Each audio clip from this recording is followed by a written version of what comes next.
Well, in the shop today, freezing rain, although we didn't actually get any today. The bus is parked, transportation services were canceled.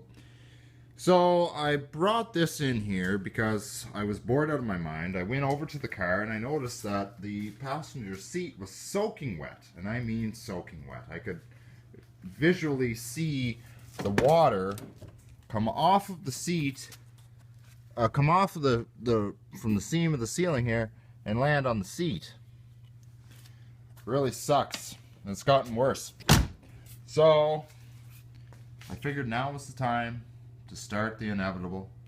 I started tearing off the vinyl top. So the vinyl top, the actual roof line of the car, the whole roof of the car for that matter, is actually in decent shape. I remember my blue Caprice was a little more tougher than this. The vinyl top came off without a problem. It took about an hour, and I mean, it didn't put up that much of a fight, but you know, there's a bit of rust issues. You know, nothing like a little bit of sandpaper wouldn't fix. A little bit of sandblasting here. I accidentally f***ed the windshield, putting it lightly. I was trying to just move it around, and I found out that I could move it around effortlessly with my hand. And then I noticed that, you know what, maybe it's not maybe there's no holes here, because the blue Caprice actually had some pinholes here which was causing the leaking. But I'm thinking to myself, you know what, maybe there's no holes there. Maybe it's just the windshield being loose. And I actually went like this, and there was some sudden movements. And so I took my my windshield remover tool, and I went along, and it just, you know, I went through it like nothing. So I don't want to take the windshield right out of the car, but as we can tell, like, there's no rust in there, which is good. I mean, it's going to save me a lot of aggravation. So the only situation now is that I've totally buggered up this windshield and it's got to go.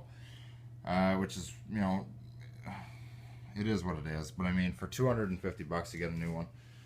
I had to kind of, you know, the blue Caprice, I actually deliberately smashed it out because water was running in along here, and there was actually no evidence of water running over on that side too. You could see the water, it was actually stuck in behind here. And anyway, yeah, no. So I took this, even with a dull blade on it, it still went through it effortlessly. But as we can tell, the sealant just didn't seem to seal properly. So I don't want to take the window right out, the windshield right out, because right now, at least if it rains and I have to park it outside, you know, there's not going to be a pile of water on the glass. I got to take the wipers off and, you know, get at the bottom of the glass too to break the sealant down there. But it is what it is. I mean, it really sucks because I was hoping to save this window. This windshield is not factory original. This is has been replaced at one point. I never replaced it, but somebody did. But whoever did it didn't do it properly because it's been leaking, and it could have been leaking for quite some time. So I'm just gonna remove it and sandblast a bit of the rusty, rough edges, like right here, for example. I'm gonna get rid of this bit of corrosion. I haven't decided if I'm going to sand the entire roof yet. In behind here is not too bad, except for here. We have a bit of corrosion down here in this area. So I haven't decided if I'm just going to take it all off and do it all, or if I'm just going to try and lift up this one piece and rough sand it good enough. I haven't decided. Or even just sandblast that. The vinyl top, the old vinyl top, is in that bag. So I'll play it by day. The adhesive has to come off. So I don't know. I might just sand it with some really good, maybe 80 grit. We'll get rid of that. You'll go through a lot of paper, sandpaper, but it will get rid of it.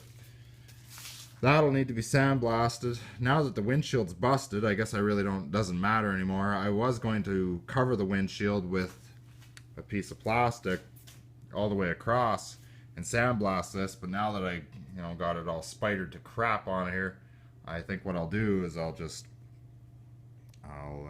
sandblast it. I'll cover this side so I don't get anything on the chrome or anything, and I will sandblast the snot out of this and the other side as well. I'm hopeful there's no pinholes. I'm hopeful that the windshield leak was just the windshield itself and nothing else. There's no pinholes. I can't see anything so far. I haven't taken the windshield right out. I don't really want to do that right now because it is supposed to snow another 10 cents on us here. So I might just leave it at that for now. I'll wait and see how the weather improves.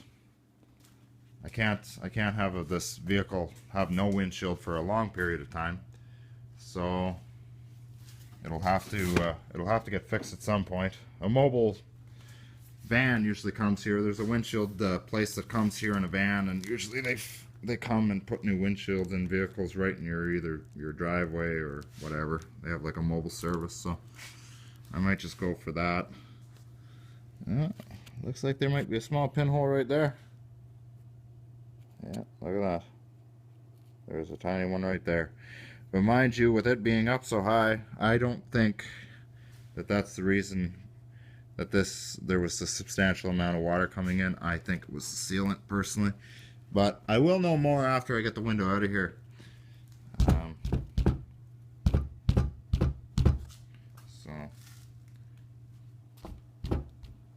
But yeah, literally, there was nothing holding us in here. It was easily movable.